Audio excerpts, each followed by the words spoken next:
নমস্কার বন্ধুরা, আনন্দমেলা পূজাবার্ষিকী 1414তে প্রকাশিত সুনীল গঙ্গোপাধ্যায়ের লেখা উপন্যাস কাকাবাবুর চোখে জল এর নবম পর্ব আজ পড়ছি। দুপুরে বেশ গরম ছিল, বিকেলে কিছুক্ষণ বৃষ্টি হলো। বিল্টু ঘুমিয়ে পড়েছিল। ঘরের জানলা খোলা, বৃষ্টির ছাট এসে গায়ে লাগতেই বিল্টুর ঘুম ভেঙে গেল। উঠে এসে সে জানলা বন্ধ করলো না, দাঁড়িয়ে থেকে দেখতে লাগলো বাইরের বৃষ্টি। তার জামা ভিজে যাচ্ছে, কিন্তু এখানে তো বারণ করার কেউ নেই।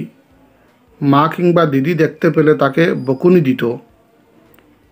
তাদের বাড়ি এখান থেকে কত দূরে? ওরা বিল্টুকে ধরে আনার পর বিল্টু একবারও কাঁদেনি। শুধু রাত্রিবেলা তার খুব মন কেমন করে। রাতে সে মায়ের পাশে শুয়ে ঘুমোয়। মা তার চুলে বিলি কেটে দেন। এখানে এসে তার ছবি আঁকতেও ইচ্ছে করে, কিন্তু কাগজ নেই, রং পেন্সিল নেই, আঁকবে কী দিয়ে? একটা গরুর বাছুর যখন দুধ খায়, সেই ছবিটা আঁকলে বেশ হতো। বিল্টু তার একটা আঙ্গুল দিয়ে হাওয়ার মধ্যে ছবিটা আঁকার চেষ্টা করে। হাওয়ার ছবি আর তো কেউ দেখতে পাবে না, বিল্টু নিজে শুধু দেখে। এখানে একটা বইও নেই। আবুল তাবুলের সব কবিতা তার মুখস্থ, সেগুলোই সে মনে মনে বলে বারবার। ঘর থেকে সে বেরিয়ে এলো বারান্দায়। বৃষ্টি থেমে গিয়েছে, তবু কুয়োর ধারে ছাতা মাথায় দিয়ে বসে আছে শিবু সর্দার। বসে বসে ঘুমে ডুলছে। বিল্টু চেঁচিয়ে বলল, ও শিবু দাদা, তালাটা খুলে দাও। শিবু শুনলই না। বিল্টু আবার ডাকলো, ও শিবু দাদা, শিবু দাদা। আমি আর তোমায় লটপট সিং বলবো না, প্যাক প্যাক বলবো না।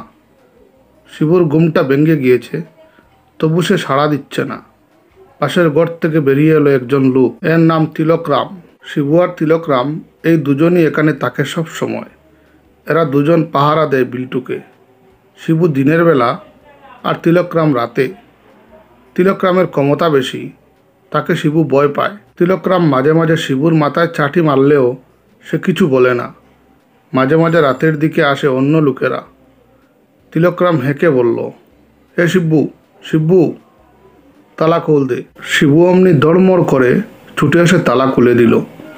তিলকরাম তার কাঁধে একটা চাপড় মেরে বলল, চায় কা টাইম হো গয়া। আর এক খোকাকে দুধ পিলাতে হবে না? দুধের বর্তন কাহা? শিবু দৌড়ে গিয়ে এক কোণের রান্নাঘর থেকে একটা বড় গঠি নিয়ে এলো। তিলকরাম বলল, চল খোকা, মেরা সাথ চল। বিল্টু বলল, আমি যদি এক দৌড়ে পালিয়ে যাই? তিলকরাম মাথা নেড়ে বলল, না, তুমি পালাবে না। তুমি যদি পালাও তবে আমাদের নকরি চলে যাবে, মেরেও ফেলতে পারে। বিল্টু জিজ্ঞেস করলো, কে মারবে? তিলকরাম বলল, বড়বাবু, রাত মে জো আতা হে। বিল্টু বলল, তুমি তাকে মারতে পারো না? তিলকরাম বলল, আরে বাস, বড়বাবুর বহুত পাওয়ার। উঠোন পেরিয়ে ওরা হাঁটতে হাঁটতে গেল দেওয়ালের ভাঙ্গা অংশটার দিকে। একজন দুধওয়ালা সেখানে একটা দবদবে সাদা রঙের গরুর দুধ দুইছে। তিলকরাম গঠিটা এগিয়ে দিয়ে বলল, ভর্তি করে দাও।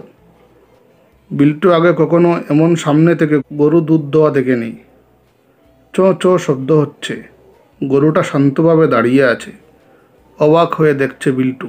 একটুক্ষণের মধ্যেই গঠিটা ভরে গেল। তিলকরাম গঠিটা হাতে নিয়ে বলল, আজ বড়বাবু আ সকতা, চলো কোকা। বিল্টু বলল, তোমাকে কতবার বলেছি আমার নাম কোকা নয়, নীলধ্বজ। বিল্টুও বলতে পারো। তিলকরাম বলল, বল্টু? ঠিকই। বিল্টু বলল, বল্টু নয়, বিল্টু। তুমি যদি আমায় বল্টু বলো তাহলে আমিও তোমার নাম বলবো, তেলাপোকা আরশোলা। তিলকরাম বলল, আমি তব তোমাকে বলবো পেরেক। বিল্টু বলল, আমি তোমাকে বলবো বকচ্চ কিংবা হাঁসঝাড়ু। বলেই হেসে ফেলল বিল্টু। তিলকরামও হাসলো। তারপর বলল, তোমাকে ইহা পর কিতনা দিন রাখনে হোগা তা কৌন জানে, তোমার কষ্ট হচ্ছে না? বিল্টু বলল, না তো। তিলকরাম বলল, বহুত লড়কা দেখা, লেকিন তোমার মতন ওর নেই দেখা। বিল্টু বলল, তিলক দাদা, আমাকে জঙ্গলে বেড়াতে নিয়ে যাবে? তিলকরাম বলল, আজ রাতে বড়বাবু আনে से কাল সকালে লৌট যাবে, और 2-3 दिन नहीं आएगा, तब তোমাকে জঙ্গল में নিয়ে যাব, ঠিক है? উঠোনে এসে সে শিবু সর্দারকে দুধের গঠিটা দিয়ে বলল, কোকা को दूध पिला दो, मैं गांव से घूम के आता है।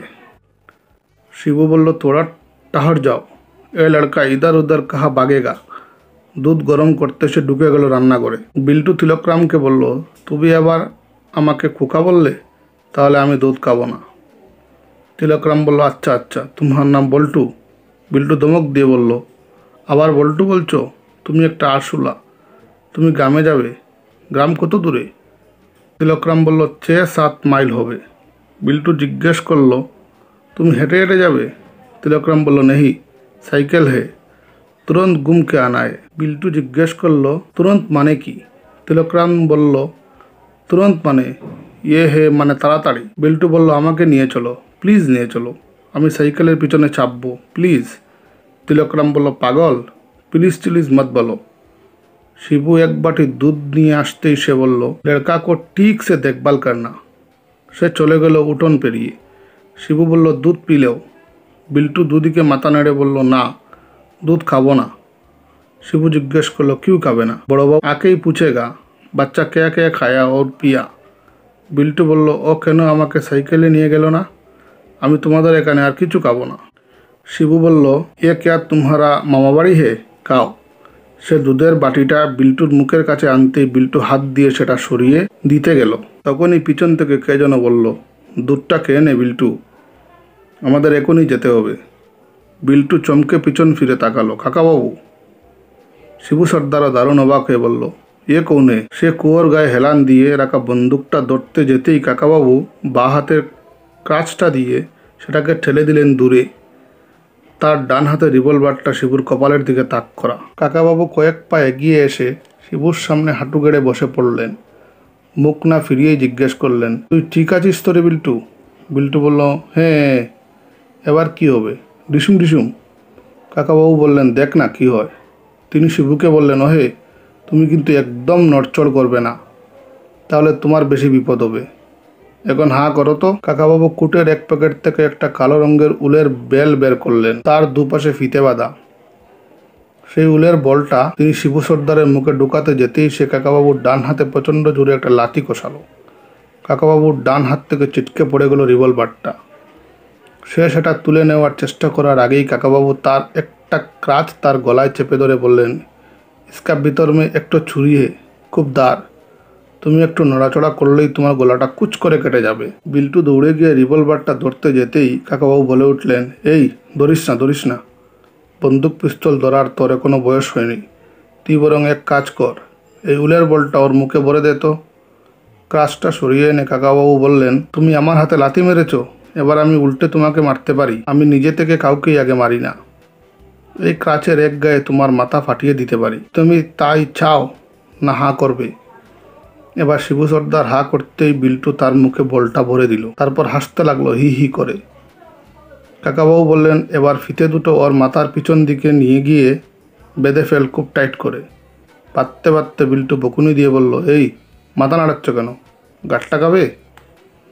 কাকাবাবু সঙ্গের একটা ঝোলা ব্যাগ থেকে একটা লম্বা দড়ি বের করে বললেন, এবার ভালোই ভালোই হাত দুটো সামনে এগিয়ে দাও তো, এখনও কিন্তু আমি তোমাকে মারিনি। শিবু সর্দার হাত দুটো এগিয়ে দিল। কাকাবাবু শক্ত করে বেঁধে ফেললেন, আর একটা দড়ি দিয়ে বাঁধলেন পা দুটো। তারপর রুমাল দিয়ে হাত মুছে বললেন, বেশ, ওকে নিয়ে আর চিন্তা নেই। রিভলভারটা পকেটে ভরে নিয়ে কাকাবাবু জিজ্ঞেস করলেন, হে রে বিল্টু, একটা লোক তো সাইকেল নিয়ে বেরিয়ে গেল, এখন ভিতরে আর কেউ আছে? বিল্টু বলল, না তো, আর কেউ থাকে না। কাকাবাবু বললেন, তবে তো ভালোই হলো, তাহলে চল আমরা বাড়ি যাই। বিল্টু বলল, বাড়ি যাব? আমরা এই জঙ্গলে বেড়াতে যাব না? কাকাবাবু হেসে ফেললেন। বিল্টুর কাঁধে চাপড় মেরে বললেন, এখন কি বেড়াতে যাওয়ার সময় রে? তোর মা বাবা কত চিন্তা করছেন। শিবু সর্দার মুখ দিয়ে গো গো শব্দ করছে। কাকাবাবু বললেন, তুমি এইভাবেই থাকো, তোমার লোকজন এসে বেতন খুলে দেবে। চল রে বিল্টু। ক্রাচ বগলে নিয়ে হাঁটতে লাগলেন কাকাবাবু। তার আগে আগে বিল্টু চলল লাফাতে লাফাতে। সে জিজ্ঞেস করলো, কাকাবাবু, তুমি এই জায়গাটা কী করে চিনলে? কাকাবাবু বললেন, গন্ধ শুকে শুকে চলে এলাম। তোকে এখানে কেটে টেতে দিয়েছে তো ঠিক মতো? বিল্টু বলল, শুধু দুধ আর দুধ, আমার ভাল লাগে না। কাকাবাবু বললেন, শুধু দুধ, আর কিছু দেয়নি? বিল্টু বলল, রুটি, আর কিছু না। কাকাবাবু বললেন, আমি দুপুর থেকে এখানে লুকিয়ে আছি, ভিতরে কজন লোক আছে তা বোঝার চেষ্টা করছিলাম। তারপর ভাবলাম রাত হওয়ার আগেই একটা কিছু করতে হবে। বেশ সহজেই কাজটা মিটে গেল, কি বল? বিল্টু এক জায়গায় থেমে গিয়ে বলল, কাকাবাবু, দেখো দেখো কি সুন্দর একটা প্রজাপতি। কাকাবাবু বললেন, হ্যাঁ, খুব সুন্দর, কিন্তু আমাদের তো আর দেরি করলে চলবে না। বেশি অন্ধকার হওয়ার আগেই বড় রাস্তায় পড়তে হবে। বিল্টু জিজ্ঞেস করলো, বড় রাস্তায় কি আছে? কাকাবাবু বললেন, ওখান দিয়ে অনেক গাড়ি যায়, আমরা একটা গাড়িতে উঠে পড়ব। দেওয়ালের ভাঙ্গা জায়গাটা দিয়ে ওরা বাইরে বেরিয়ে এলো। কিছুটা যেতেই দেখা গেল জঙ্গলের দিক থেকে আসছে একজন দুধওয়ালা।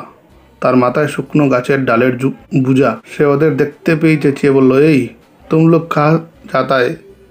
এই লড়কা, রকো রকো। বিল্টু বলল, এই রে। কাকাবাবু বললেন, একজন মুটে, ঠিক আছে, ম্যানেজ হয়ে যাবে। দুধওয়ালাটি মাথার কাঠের বোঝাটা মাটিতে ফেলে দিল, তারপর একটা ডাল তুলে ছুঁড়ে মারল কাকাবাবুর দিকে। কাকাবাবু সঙ্গে সঙ্গে একটা ক্রাচ তুলে সেটাকে আটকালেন। লোকটি আরও একটি ডাল ছুঁড়লে সেটিও আটকালেন কাকাবাবু। বিল্টু হাততালি দিয়ে বলল, কি মজা, কি মজা, ওই যে কাকাবাবু আবার, ঠিক যেন ক্রিকেট খেলা। কাকাবাবুর হাতে ব্যাটের বদলে ক্রাচ, আর লোকটি বলের বদলে গাছের ডাল ছুটছে। কয়েকবার আটকানোর পর কাকাবাবুর মনে হলো তার কাজ ভেঙে যেতে পারে, এই খেলা বেশিক্ষণ চালানো যাবে না। লোকটিকে ভয় দেখানোর জন্য তিনি কোটের প্যাকেট থেকে রিভলভারটা বের করতে গেলেন। সঙ্গে সঙ্গে তার গাড়ে ঠেকলো একটা ঠান্ডা নল। একজন গম্ভীর গলায় বলল, রায়চৌধুরী, তোমার খেলা শেষ, একটু নড়বে না, নড়লেই অটোমেটিক রাইফেলের গুলিতে তোমার মাথার গিলু বেরিয়ে যাবে। কাকাবাবু মাথা না নাড়িয়ে জিজ্ঞেস করলেন, বিল্টু, আমার পিছন দিকে কজন লোক রে? বিল্টু বলল, দুজন। কাকাবাবু আবার জিজ্ঞেস করলেন, দুজনের হাতেই বন্দুক আছে? বিল্টু বলল, হ্যাঁ আছে, লম্বা লম্বা। কাকাবাবু একটা দীর্ঘশ্বাস ফেলে বললেন, তাহলে তো ধরা দিতেই হয়, বলো এবার কি করতে হবে? কালো চশমা টুপি পরা একজন লোক কাকাবাবুর পকেট থেকে রিভলভারটা বের করে নিল। তারপর তার রাইফেলের বাট দিয়ে খুব জোরে মারল কাকাবাবুর পেটে। কাকাবাবু অনেক কষ্ট সহ্য করতে পারেন, কিন্তু পেটের ওই আঘাতে তিনি করে উঠলেন। বিল্টু চেঁচিয়ে উঠল, এই এই দুষ্ট লোক, তোমরা কাকাবাবুকে মারছো কেন? কালো চশমা পরা লোকটা অন্য লোকটাকে বলল, বাচ্চাটার মুখ চেপে ধর, শক্ত করে ধরে রাখ। সে আবার মারতে লাগলো কাকাবাবুর পেটে। কয়েকবার আঘাতের পর কাকাবাবু আর সহ্য করতে পারলেন না, অজ্ঞান হয়ে পড়ে গেলেন। কালো চশমা পরা লোকটা মুখ বেঁকিয়ে বলল, আজ এই রায়চৌধুরীর সব লীলাখেলা শেষ, ওর মুন্ডুটা কেটে জলে ফেলে দেবো, আর বডিটা খাবে জঙ্গলের শিয়ালে। কাকাবাবুর একটা পা ধরে চেঁচড়াতে চেঁচড়াতে সে নিয়ে চলল উঠোনটার দিকে। ধন্যবাদ। পরবর্তী পর্ব আগামী দিন।